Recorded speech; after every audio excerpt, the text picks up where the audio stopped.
Olá, meus amigos, meu nome é Luciano, eu faço parte do Grupo Espírita Eurípides Barçanufo, de Itaúna, Minas Gerais, e estamos aqui mais uma vez para darmos continuidade ao nosso projeto Nos Passos de Emmanuel, projeto esse que tem como base os livros da coleção Fonte Viva, psicografados por Chico Xavier, ditados pelo Espírito de Emmanuel. Nós estudávamos anteriormente o livro Fonte Viva e recentemente, essa vai ser a terceira lição, nós demos início ao livro Pão Nosso. E, como sempre de praxe, a gente pede a Deus e a espiritualidade que nos assiste neste nosso trabalho, que nos dê os recursos necessários para que a gente possa extrair a melhor mensagem, em busca dos recursos que nos auxiliem nas nossas caminhadas, recursos esses que têm como função nos orientar para que nos fortaleçamos, nos orientemos e que continuemos na nossa luta diária de buscar a nossa evolução espiritual. O título de hoje, então, da nossa lição, a terceira lição do livro Pão Nosso, tem como título O Arado. E Jesus lhe disse: ninguém que lança a mão do arado e olha para trás é apto para o reino de Deus. Essa passagem está no Evangelho de Lucas, capítulo 9, versículo 62. Aqui vemos Jesus utilizar na edificação do reino divino um dos mais belos símbolos. Efetivamente, se desejasse, o mestre criaria outras imagens. Poderia reportar-se às leis do mundo, aos deveres sociais, aos textos da profecia, mas prefere fixar o ensinamento em bases mais simples. O arado é aparelho de todos os tempos. É pesado, demanda esforço de colaboração entre o homem e a máquina, provoca suor e cuidado e, sobretudo, fere a terra para que a produza. Constrói o berço das sementeiras e, à sua passagem, o terreno cede para que a chuva, o sol, os adubos sejam convenientemente aproveitados. É necessário, pois, que o discípulo sincero tome lições com o divino cultivador, abraçando-se ao arado da responsabilidade, na luta edificante, sem dele retirar as mãos, de modo a evitar grandes prejuízos à terra de si mesmo. Meditemos nas oportunidades perdidas, nas chuvas de misericórdias que caíram sobre nós e que foram sem qualquer aproveitamento para o nosso espírito, e no sol de amor que nos vem vivificando há muitos milênios, nos adubos preciosos que temos recusado por preferirmos a ociosidade e a indiferença. Examinemos tudo isso e reflitamos no símbolo de Jesus. O arado promete serviço, disciplina, aflição, cansaço. No entanto, não se deve esquecer de que, depois dele, chegam semeaduras e colheitas, pães no prato e celeiros guarnecidos. Essa é uma passagem que ela traz uma amplitude muito grande para a gente e uma simbologia muito forte também, né? Ela reflete bem o quanto o nosso crescimento demanda do nosso esforço para superar inúmeros bloqueios, inúmeros obstáculos, né? Que muitas vezes nós mesmos criamos para nós. O arado, ele é uma figura muito comum, que todos tinham consciência do que era essa ferramenta, né? Até poucos anos atrás, poucas décadas atrás, né? Era uma ferramenta muito comum. Hoje, como houve uma migração muito grande para as cidades, às vezes muitos jovens, muitos adolescentes, muitas crianças não têm noção do que é essa peça. O arado é uma peça de metal, né? Que por muitos anos foi puxada por cavalos, por bois, hoje é puxada por tratores, né, por máquinas pesadas, ou seja, é uma máquina muito pesada, um implemento muito pesado. E ele tem por função machucar a terra, ferir a terra, né, revirar a terra, revolver a terra, para que aquela terra que não é produtiva possa se tornar receptiva às sementes, aos adubos, à chuva e ao sol, para que aquelas sementes ali plantadas possam produzir os seus frutos, que esses frutos possam ser colhidos e venham assim se tornar alimentos para nós, né? E Jesus vem utilizar desse recurso para mostrar a dimensão do trabalho que a vida, que nós planejamos para nós, né, enquanto espíritos, né, planejando a nossa encarnação, mas ainda que não pensando sobre essa ótica, né, mostrando para nós que a vida, ela depende, para buscar a nossa transformação na vida, é necessário muito trabalho, um trabalho muito intenso e de uma profundidade muito grande, né? Primeiramente, quebrando com aquela rigidez que muitas vezes nós impomos para as nossas vidas, né? Nós temos conceitos fortemente arraigados a nós que nós muitas vezes lutamos para não abrir mão. O nosso orgulho, o nosso perfil de agir, né, dentro do ambiente no qual estamos inseridos, que muitas vezes nós não queremos aceitar as transformações que são necessárias, né? E o arado, primeiramente, ele vem simbolizar isso, que nós precisamos romper com aquela rigidez.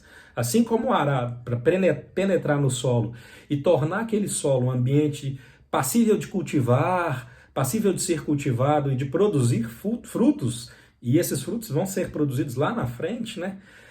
Esse arado vem simbolizar essa ferramenta que deve romper com a nossa rigidez dos nossos conceitos, que nós nos devemos nos tornar mais abertos a perceber a quantidade, a infinidade de recursos que nós temos à nossa mão para promover essas transformações tão necessárias em torno de nós mesmos, em nós mesmos e no entorno de nós mesmos, né? E essas ferramentas, esses recursos, né, que nós teremos para poder fazer com que essas sementes produzam frutos, são as ferramentas fornecidas através dos ensinamentos do Cristo, né? Ele fala aqui, né? Meditemos nas oportunidades perdidas, nas chuvas de misericórdia que caíram sobre nós, né? Quantas vezes nós queixamos que nós estamos enfrentando uma determinada dificuldade, e nós não somos capazes de perceber que nós temos amigos próximos de nós para nos acolher, que nós temos o alimento, que nós temos o agasalho, né? Nesse período tão frio que a gente está passando, que nós estamos gravando esse vídeo em julho, né? No começo de julho de 2021, é um momento muito frio, né? Então nós temos o agasalho, temos o abrigo, temos o alimento, temos a saúde. Às vezes nos falta um desses recursos, nós temos tantos outros, né? Porque naquele determinado momento, às vezes é justamente esse momento daquele arado nos penetrando profundamente no nosso ser, para que a gente possa se abrir a essas oportunidades que nos são dadas, né? O amor, né, que temos à nossa volta, os adubros preciosos que nós muitas vezes estamos recusando por preferirmos a ociosidade e a indiferença.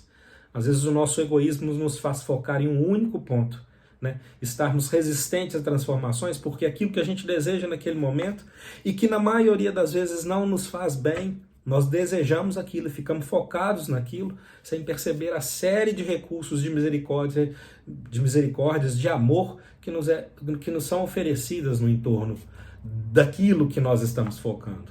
Então o arado, a dor, vem justamente nos provocar esse rompimento com essas amarras que nós mesmos criamos, para que depois disso, esse ambiente de transformação em nós esteja receptivo às sementes, né? Receptivo à chuva, ao sol e aos adubos, para que os frutos possam ser produzidos em nós mesmos, né? Como ele nos diz aqui, é necessário, pois, que o discípulo sincero tome lições com o divino cultivador, o Mestre Jesus, né? Que nos apresenta o trabalho a ser feito, a ser conduzido, através do exemplo que ele nos deixou, abraçando-se ao arado da responsabilidade, a responsabilidade da mudança das questões que tanto desejamos, cabe a nós, a cada um de nós. Se nós queremos transformações em nossas vidas, nós somos responsáveis por essas transformações. Então, abraçando o arado da responsabilidade, da luta edificante, sem dele retirar as mãos, de modo a evitar os prejuízos graves à terra de si mesmo. Ou seja, que não percamos essas oportunidades que nos são dadas. E examinemos tudo isso e refletamos no símbolo de Jesus. Um arado promete serviço, nos pede dedicação, disciplina, aflição, cansaço. No entanto, não se deve esquecer que, depois do arado passar, muitas vezes rompendo com aquela rigidez, nos trazendo uma série de dores, chegam as semeaduras. Depois das semeaduras, as colheitas. Depois das colheitas, os pães no prato, os celeiros guarnecidos. Toda fartura que nós desejamos para a nossa vida, ela só se dá depois de muito trabalho, de muita dedicação.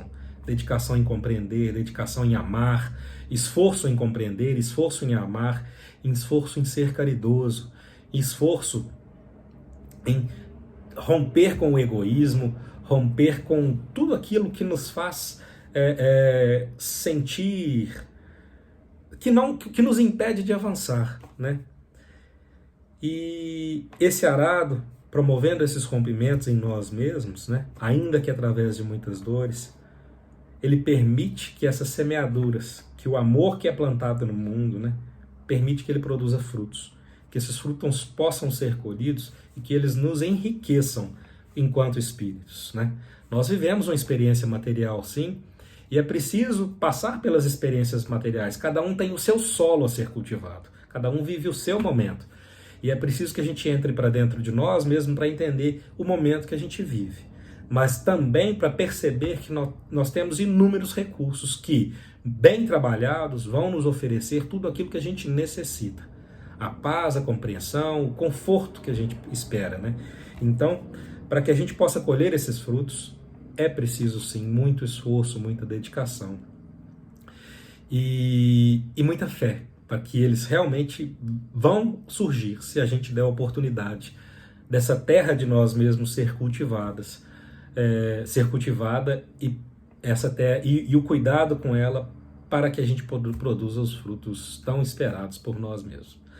Mais uma vez a gente agradece a todos que nos acompanham, a todos que divulgam as nossas mensagens, acreditando que essas mensagens possam trazer os recursos necessários para cada um daqueles que estão à nossa volta, né? Não deixem de divulgar, né? Para que a gente entenda que é necessário sim muito esforço para transformar, mas a partir do momento que a gente entende isso e se dedica a essa transformação, nós vamos perceber cada vez mais que os recursos estão mais próximos do que a gente imagina. Tudo aquilo que a gente precisa vai estar mais próximo do que a gente imagina. E se a gente der atenção, der cuidado, der carinho para aquilo, isso vai produzir inúmeros frutos na vida da gente. E os frutos que nós tanto esperamos. Muitas vezes nós imaginamos que nós vamos colher os frutos de uma maneira, mas é de outra maneira totalmente oposta, através de muito esforço, através de muita dedicação, de compreensão, e que no tempo certo esses frutos vão ser alcançados. Nós vamos poder fazer a colheita. É necessário iniciar as transformações hoje, cultivar essas sementes, para que no tempo certo esses frutos sejam colhidos. E a fé é acreditar que é necessário esperar todas essas etapas, né? Para que no momento certo a gente possa receber as bênçãos que a gente tanto deseja. Um grande abraço a todos, fiquem com Deus e até a próxima.